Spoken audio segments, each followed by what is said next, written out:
What keeps you up at night? For me, it's many things. But I probably share the same worries as you do. About the future and the uncertainty of the path before me. But I'll never forget what he told me.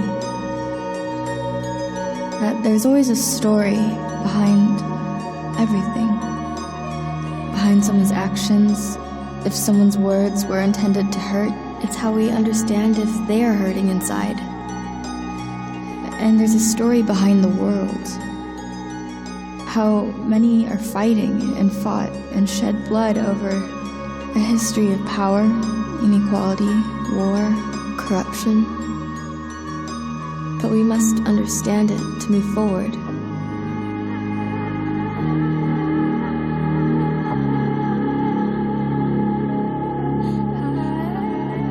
This is him.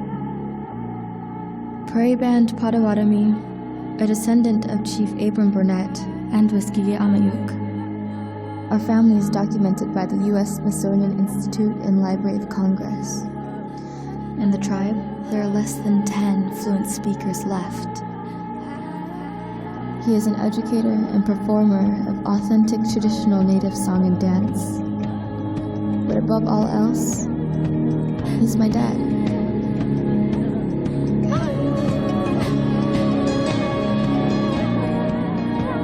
I'm 18. This is me. And I worry like any other person. But I feel a bit scared. Because what happens when a story is forgotten?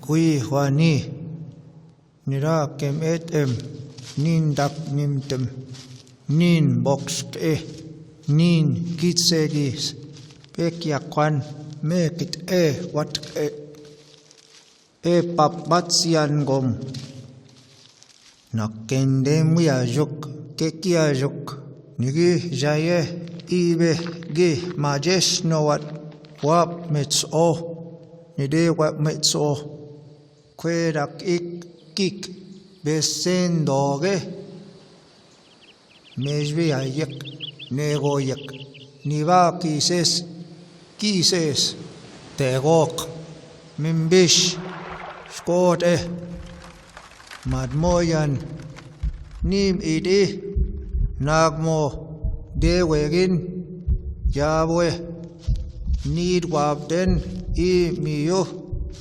Nishnave manin bore wadminada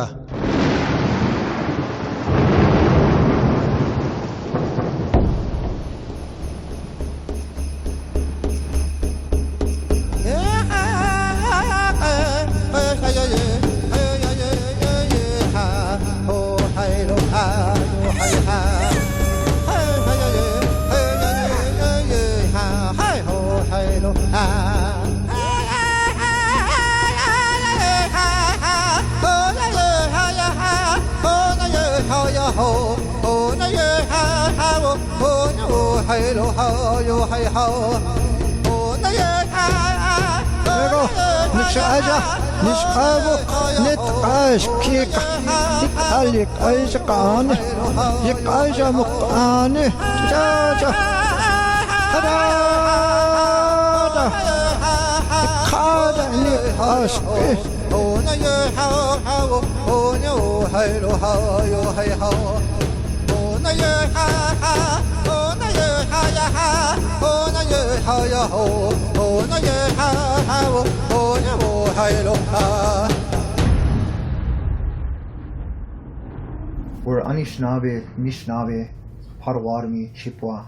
I'm enrolled with the Prairie Band Potawatomis of Maida, Kansas. Originally, we're a Great Lakes tribe. We occupied about 28 million acres historically. Eventually, through complicated warfare, sensitive history, our people were relocated during the Removal Act to Missouri, Iowa, and then to Kansas. During that time, our people had to learn to change. Our great-grandfather, Chief Wis-ki-ge-amatyuk, is the biological grandson of Chief Senogewon, known better as Chief Senajun, who was the principal chief of the Prairie Band. This here is a photograph of him taken in 1921 by an anthropologist named Jesse Nussbaum, who actually took this photograph for $1 silver. My great-grandfather's brother, his name is Wis-ki-ge-amatyuk. This is a photograph of my grandfather in 1906, along with his father, Wis-ki-ge-amatyuk, who's sitting at center. This is documented in the Library of Congress in Washington, D.C. And this is my grandfather's mother, Roseanne Leslie K.O. Komekwa. Here's a photograph of my grandfather here in 1963, your great-grandfather. That's him there in Kansas, documented as a ritual leader and elder at the time, taken by James Clifton. Now on our family in a citizen band nation, this is Chief Nanwishma, known better as Chief Abram Burnett. In his right hand, he's holding a cane. This is the actual cane here that still also remains with us in the family. And of course, it's not American Indian. It's made in Paris, France.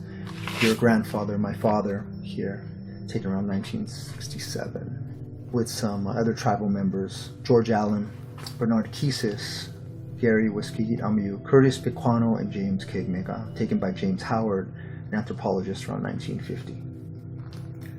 That's your family.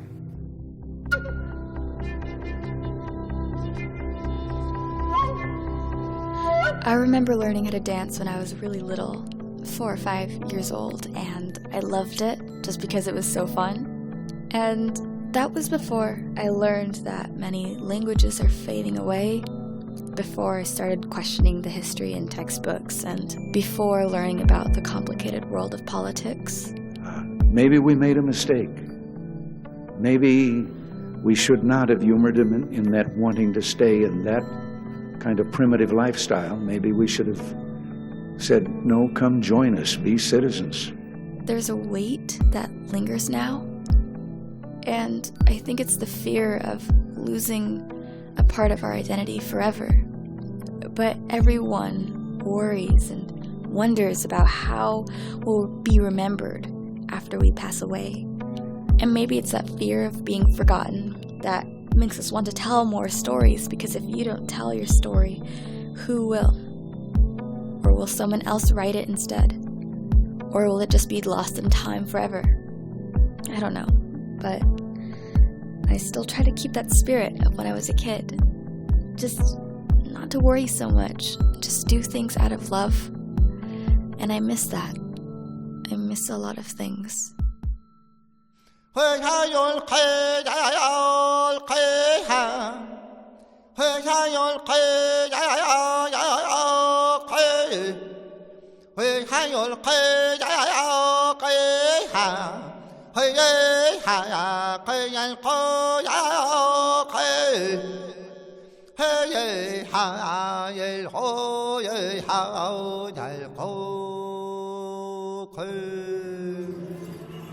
For myself, growing up almost like a wanderer, like many of my friends from other enrolled tribal nations, a lot of us trying to find ourselves in the world.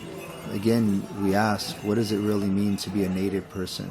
We are people that are from a tribal society and nation, but are we really a tribe? We are descendants of something that once was. I always tell people that I'd be lying to you always if I tried to pretend that I was really living a lifestyle fully like my relatives and descendants did long ago. Today, as an American Indian, we struggle with keeping language alive, keeping true culture and customs alive. There are so many influences in the world of materialistic things around our people that have basically destroyed the world of native societies.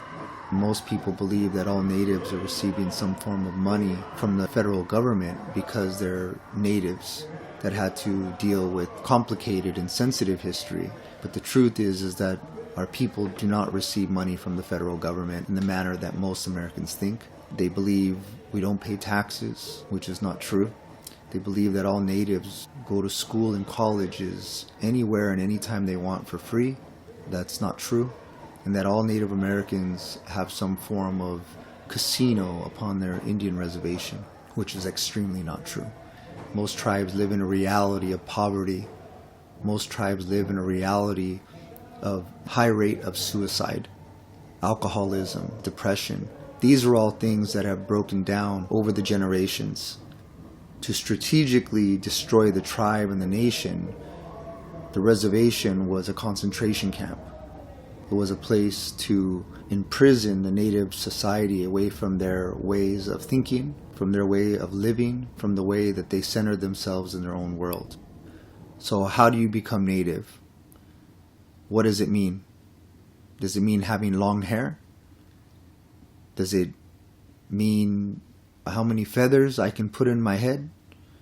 Today, most society and Americans believe that that's what it means to be native now. But that's really not the truth.